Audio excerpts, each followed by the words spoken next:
सभी को नमस्कार।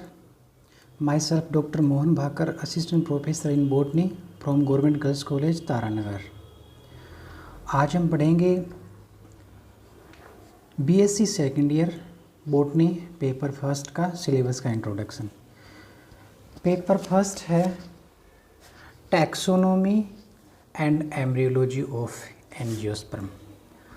हम बीएससी फर्स्ट ईयर में algae, fungi, bryo, pterido, gymnosperm तक पढ़ चुके हैं। जिम्नोस्पर्म के बाद बीएससी सेकेंड ईयर में एंजियोस्पर्म की taxonomy, embryology, anatomy, economics, botany, ये सारा है। तो पहला पेपर है taxonomy of angiosperm and embryology of angiosperm. इसमें पहले 3 यूनिट में हम टैक्सोनॉमी देखेंगे, उसके बाद लास्ट 2 यूनिट है उसमें एम्ब्रियोलॉजी के बारे में देखेंगे।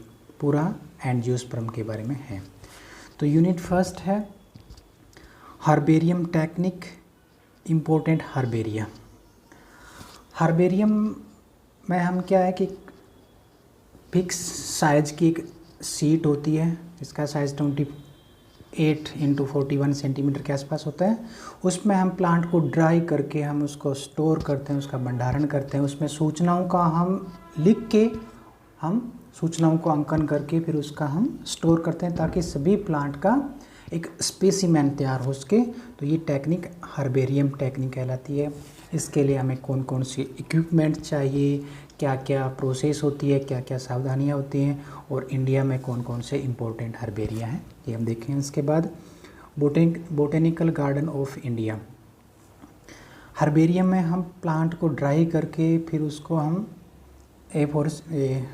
फिक्स साइज़ की सीट होती है उस पर हम चिपकाते हैं। लेकिन बोटेनिकल गार्डन में हम प्लांट को ग्रो कराते हैं नेचुरल कंडीशन में, तो उसको हम बोटेनिकल गार्डन कहते हैं। तो इंडिया के कौन कौन से बोटेनिकल गार्डन हैं, जैसे Indian botanical garden Shivpur Calcutta में है, नेशनल बोटेनिकल गार्डन लखनऊ में, लाल बाग बोटेनिकल गार्डन दार्जिलिंग में। तो इंडिया के कौन कौन से बोटेनिकल गार्डन हैं, किसने स्थापित किए, कब स्थापित किए, उनका इम्पोर्टेंस क्या होता है, ये हम देखेंगे। उसके बाद प्रिंसिपल्स ऑफ क्लासिफिकेशन। क्लासिफिकेशन के अलग अलग क्या प्रिंसिपल हैं, basic evolutionary tendency in flowering plant, nomenclature of angiosperm, angiosperm का हम नोमेनक्लेचर देखेंगे। System of classification of Bentham and Hooker's and Hutchinson. जो सिस्टम ऑफ क्लासिफिकेशन है जिसमें 3 सिस्टम हैं क्लासिफिकेशन के। पहला artificial system of classification, artificial. Second natural system of classification and third is phylogenetic.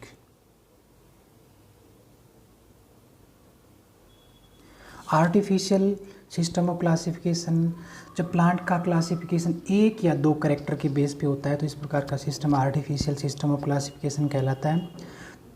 Carolus Linnaeus का classification जिन्होंने द्विनाम पद्धति binomial nomenclature दिया था, तो उसका क्लासिफिकेशन हम आर्टिफिशियल सिस्टम ऑफ क्लासिफिकेशन में पढ़ेंगे।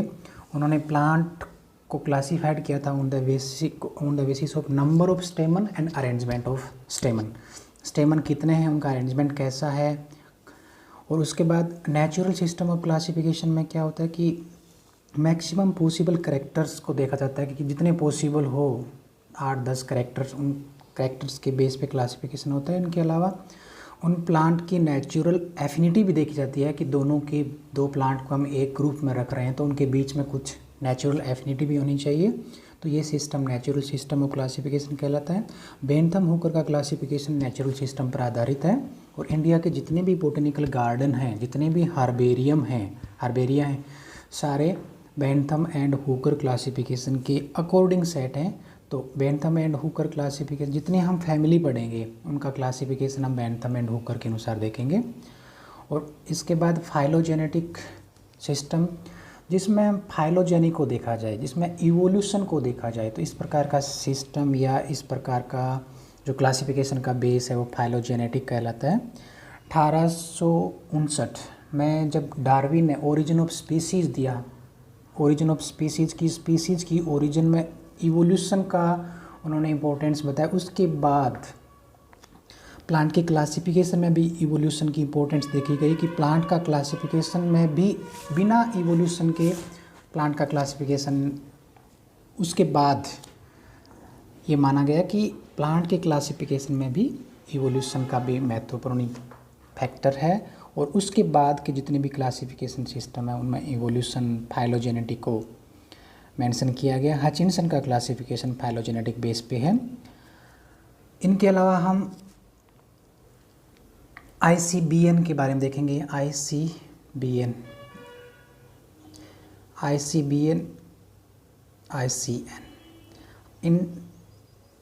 International code of botanical nomenclature. ICBN था पहले, अब आजकल ICBN को ICN कर दिया, international code of nomenclature of algae, fungi and plants. ICBN की जगह ICN, international code for classification algae, fungi and plants. इसमें हम अलग अलग टाइपिफिकेशन देखेंगे, टाइप मेथड, टाइपिफिकेशन जिसमें टाइप मेथड है, इसमें आइसोटाइप, सिनटाइप, लैक्टोटाइप, पैराटाइप, ये अलग अलग टाइप हैं, टाइप मेथड। उसके बाद द प्रिंसिपल ऑफ प्रायोरिटी, इसमें नोमिना, जेनेरिक, कंजर्वेंडा देखेंगे।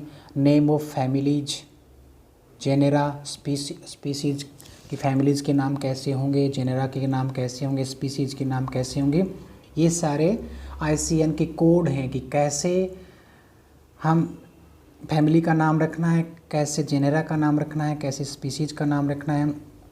Condition of valid and effective publication की वैलिड पब्लिकेशन कौन सा है, इफ़ेक्टिव पब्लिकेशन कौन सा है, ऑथर का नाम कैसे लिखना है, ऑथर को साइटेट कैसे करना है, ऑथर साइटेशन के बारे में देखेंगे। रिजेक्शन ऑफ नेम कि कौन कौन से नेम रिजेक्शन है। तो ये ICN के कोड हैं जिसमें प्रायोरिटीज़ के अलग रूल हैं, रिजेक्शन के अलग रूल हैं, ऑथर का साइटेशन के अलग रूल हैं, टाइपिफिकेशन, प्रिंसिपल ऑफ प्रायोरिटी, ये सारे हम इसी क्लासिफिकेशन में देखेंगे। इनके अलावा फ्लोरा एंड आइकॉन्स। फ्लोरा क्या होता है? किसी विशिष्ट भौगोलिक क्षेत्र की वनस्पति की विस्तृत सूची को हम फ्लोरा कहते हैं। जैसे फ्लोरा ये रीजनल फ्लोरा भी हो सकता है, लोकल फ्लोरा भी हो सकता है। जैसे इंडियन डेजर्ट का फ्लोरा है तो एक पर्टिकुलर डेजर्ट के पार्ट का फ्लोरा है, तो एक पर्टिकुलर भौगोलिक एरिया का विस्तृत वनस्पति की जो सूची होती है उसको फ्लोरा कहते हैं। और आइकॉन्स क्या होता है कि आइकॉन्स का मीनिंग है इमेज, इसमें पादप की संपूर्ण छवि या चित्र होते हैं। प्लांट के जो पूरे पार्ट हैं, रूट, स्टेम, लीफ, फ्लावर, उन सभी को डायग्रामेटिक या इमेज के रूप में अगर हम डिनोट करें तो इस प्रकार को हम आइकॉन्स बोलते हैं। और फ्लोरा ऑफ राजस्थान के फ्लोरा ऑफ राजस्थान जिसमें अलग अलग बुक लिखी हुई है, जैसे MM भंडारी ने बुक लिखी है the flora of Indian desert. तो ऐसे अलग अलग जो बुक्स लिखी हुई हैं, जो काव्य लिखे हुए हैं, उनके बारे में हमें देखना है। तो यूनिट फर्स्ट में हम बेसिक टैक्सोनॉमी के बारे में पढ़ेंगे, टैक्सोनॉमी के रूल पढ़ेंगे, कैसे टैक्सोनॉमी के प्रिंसिपल्स देखेंगे, टैक्सोनॉमी किस बेस पे डिपेंड करती है कि किस आधार पर प्लांट का क्लासिफिकेशन किया जाता है। इस आधार पर अलग अलग सिस्टम ऑफ क्लासिफिकेशन है, आर्टिफिशियल, नेचुरल, ये सारे सिस्टम है, ये हम देखेंगे। और बेंथम एंड हुकर का क्लासिफिकेशन, हचिनसन का क्लासिफिकेशन एंड ICN के बारे में, उनके टाइपिफिकेशन, प्रायोरिटीज, फैमिली का नाम कैसे, जेनरिक नेम कैसे, स्पेसिफिक नेम कैसे, ऑथर का साइटेशन कैसे, ऑथर का नाम कैसे, रिजेक्शन ऑफ नेम कैसे, ये सारे जो कोड हैं, जो रूल्स हैं, वो हम देखेंगे। उसके बाद यूनिट सेकंड में हम देखेंगे range of vegetative and floral characteristic. हम वेजिटेटिव कैरेक्टर देखेंगे एंड फ्लोरल कैरेक्टर देखेंगे। और इकोनॉमिक इम्पोर्टेंस मतलब आर्थिक महत्व है किसी भी पर्टिकुलर फैमिली के प्लांट का, ह्यूमन स्पीसीज हमारे लिए क्या महत्व होता है देखेंगे। इसमें अलग अलग फैमिली है, रेननक्यूलेसी, कैपेरिडिएसी, फैबेसी, इसमें लेग्यूनेसी भी कहते हैं। इसमें 3 सब फैमिली हैं, पेपिलिनिटी, सैजलपिनोडी, मिमोसाइडी, कुकुरबिटेसी, एपिएसी, अम्बेलिफेरी एंड एस्ट्रेसी। तो इन फैमिली के बारे में देखेंगे। वेजिटेटिव करेक्टर में हम प्लांट की प्रकृति, उनके रूट, उनकी लीफ कैसी है, लीफ की फाइलोटैक्सी कैसी है, सिंपल लीफ है, क्या कंपाउंड लीफ है और लीफ में पेटियोल है या नहीं है, ये सारा हम वेजिटेटिव कैरेक्टर में देखेंगे। और फ्लोरल कैरेक्टर में हम देखेंगे पुष्पक्रम, इनफ्लोरेसेंस कैसा है, कैलिक्स कितने हैं, कोरोला कितने हैं, स्टेमन कितने हैं, कार्पल कितने हैं, और पोलिनेशन कैसा है, फ्रूट कैसा है, ये सारे कैरेक्टर हम देखेंगे फ्लोरल कैरेक्टरिस्टिक में। और कैलिक्स कितने हैं, फ्री हैं या फ्यूज हैं, कार्पल कितने हैं, ये सारे कैरेक्टर हम देखेंगे फ्लोरल कैरेक्टरिस्टिक में। और फिर उस पर्टिकुलर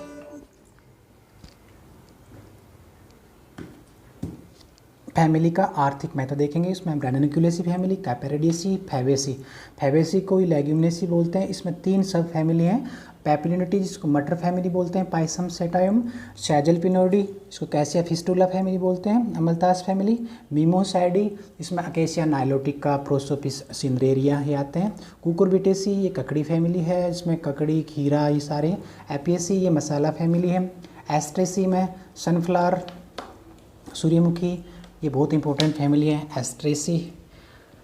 और इसके बाद यूनिट 3 में वही range of vegetative and floral character and economic important of Apocynaceae, Asclepiadaceae, Solanaceae, Lamiaceae या Labiatae, Euphorbiaceae, Liliaceae and Gramineae.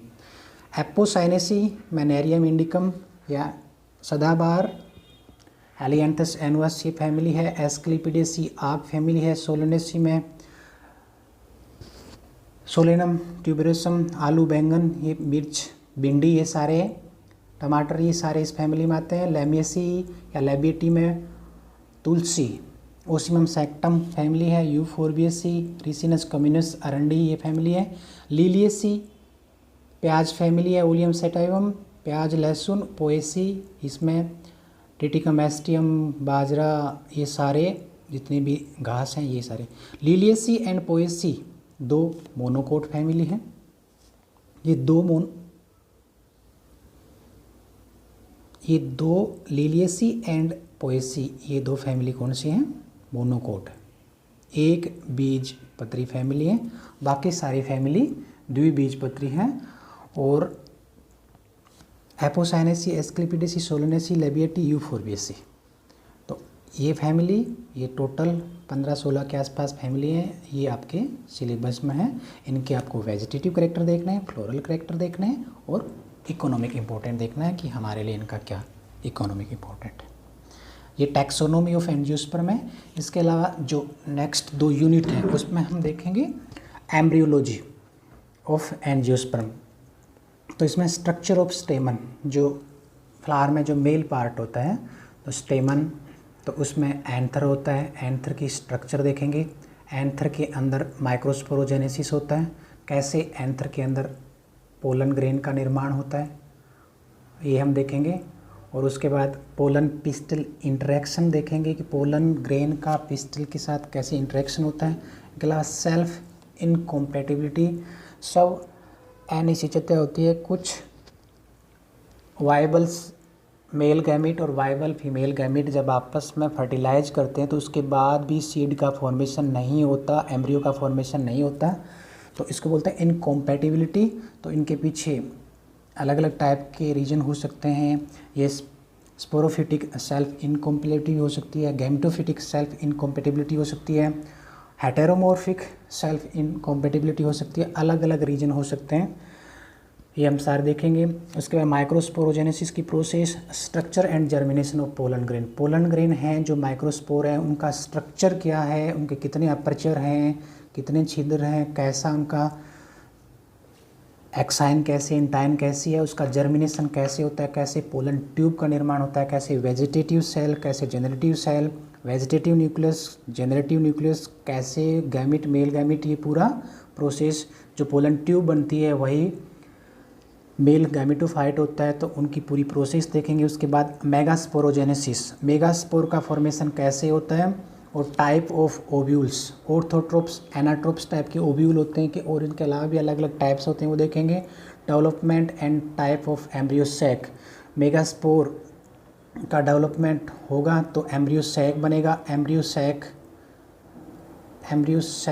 में कितनी सेल्स हैं और कितने मेगास्पोर एम्ब्रियो सैक के फॉर्मेशन में पार्टिसिपेट कर रहे हैं। तो अगर मोनोस्पोरिक एम्ब्रियो सैक होता है तो मोस्टली मोनोस्पोरिक एम्ब्रियो सैक होता है जिसमें 8 सेल्स होती हैं, 8N होता है, 7 सेल्स होती हैं, जिसको पोलीगोनम टाइप का बोलते हैं। मोस्ट इंपॉर्टेंट है पोलीगोनम, लगभग सभी में पढ़ते हैं। इसके अलावा मोनोस्पोरिक में पोलीगोनम और ओइनोथेरा टाइप का होता है, ओइनोथेरा में 4N होता है। बाइस्पोरिक में एलियम टाइप का होता है, इसमें 2 मेगास्पोर एम्ब्रियो सैक फॉर्मेशन में पार्टिसिपेट करते हैं। और टेट्रास्पोरिक जैसे पेपेरोमिया पीनिया टाइप का होता है, इसमें जो 4 मेगास्पोर हैं वो एम्ब्रियो सैक के फॉर्मेशन में पार्टिसिपेट करते हैं। इनके बाद देखेंगे हम fertilisation, self fertilisation, cross fertilisation और कौन कौन से फैक्टर होते हैं जो फर्टिलाइजेशन मेल गैमिट और फीमेल गैमिट के बीच में जब निषेचन होता है तो मेल एग का मेल गैमिट के साथ निषेचन, जैसे जाइगोट बनेगा 2N। एंजियोस्पर्म में डबल फर्टिलाइजेशन होता है, पहला मेल गैमिट एग के साथ फर्टिलाइज करके एम्ब्रियो का फॉर्मेशन करता है और सेकंड मेल गैमिट जो पोलर न्यूक्लियई है उसके साथ निषेचन करके और ट्रिप्लोइड एंडोस्पर्म का निर्माण करता है। तो ये निषेचन डबल फर्टिलाइजेशन कहलाता है और इसका डिस्कवर किया था नवास्चिन ने। निषेचन का डिस्कवरी स्ट्रासबर्गर ने किया, लेकिन डबल फर्टिलाइजेशन जो एंजियोस्पर्म में प्रेजेंट होता है इसमें 2 मेल गैमिट होते हैं। पहला मेल गैमिट एग के साथ फर्टिलाइज करेगा जिसमें नॉर्मल जाइगोट का निर्माण होगा और सेकंड मेल गैमिट पोलर न्यूक्लियई के साथ फर्टिलाइज करेगा जिससे एंडोस्पर्म का निर्माण होगा और ये एंडोस्पर्म आगे जाके डेवलपिंग एम्ब्रियो को नरिशमेंट या पोषण का काम करता है और ये इसको बोलते हैं डबल फर्टिलाइजेशन। इनके अलावा यूनिट 5 में एंडोस्पर्म का निर्माण डबल फर्टिलाइजेशन से होता है। जो सेकंड मेल गैमिट है पोलर न्यूक्लियई के साथ फर्टिलाइज करके एंडोस्पर्म का निर्माण करेगा। उसका स्ट्रक्चर कैसा है, टाइप न्यूक्लियर टाइप का होता है, सेलुलर टाइप का होता है, मिक्स टाइप का होता है, डेवलपमेंट कैसा होता है और कुछ टाइप ऑफ एंडोस्पर्म हिस्टोरिया होते हैं जो सूचकांक के रूप में काम करते हैं, उनका नेचर कैसा होता है। टाइप ऑफ एम्ब्रियोजेनी अलग अलग टाइप, उसके बाद जाइगोट से एम्ब्रियो बनने की प्रोसेस होते हैं, उसमें भी अलग अलग प्रोसेस होती है, कैसे बनती है, सीड का स्ट्रक्चर, टाइप, कैसे सीड का फॉर्मेशन होता है, टाइप एपोमिक्सिस नॉर्मली निषेचन होता है, उसके बाद जाइगोट बनता है, जाइगोट से एम्ब्रियो बनता है। लेकिन एपोमिक्सिस में बिना मिक्स से जाइगोट या एम्ब्रियो बन जाता है, जैसे एपोगैमी, एपोस्पोरी, ये हम देखेंगे एपोमिक्सिस में। पॉली एम्ब्रियोनिक नॉर्मली एक एम्ब्रियो होता है लेकिन कभी कभी एक से अधिक एम्ब्रियो बन जाते हैं, इस प्रोसेस को बोलते हैं पॉली एम्ब्रियोनी। पार्थेनोकार्पी बिना सीड के जो फ्रूट बनते हैं बिना निषेचन के, तो इस प्रकार के जो फ्रूट होते हैं पार्थेनोकार्पिक फ्रूट होते हैं। ये पूरी प्रोसेस क्या होती है। इनके अलावा एक्सपेरिमेंटल एम्ब्रियोलॉजी जिसमें कल्चर देखेंगे, anther culture and embryo culture. तो ये unit 4 unit 5 embryology of angiosperm है, एम्ब्रियोलॉजी, जिनमें हम एंथर की स्ट्रक्चर, स्टेमन का स्ट्रक्चर, माइक्रोस्पोरोजेनेसिस, पोलन ग्रेन का स्ट्रक्चर, जर्मिनेशन, मेगास्पोर का formation, megasporogenesis, type of ovule, कैसे एम्ब्रियो सैक बनता है। एम्ब्रियो सैक फीमेल गैमेटोफाइट है and pollen tube male gametophyte है। उनके बाद निषेचन और उसके बाद एंडोस्पर्म और उसके बाद embryogenesis, poly embryony, parthenocarpy, experimental embryology. तो ये आपका पेपर फर्स्ट है, इसमें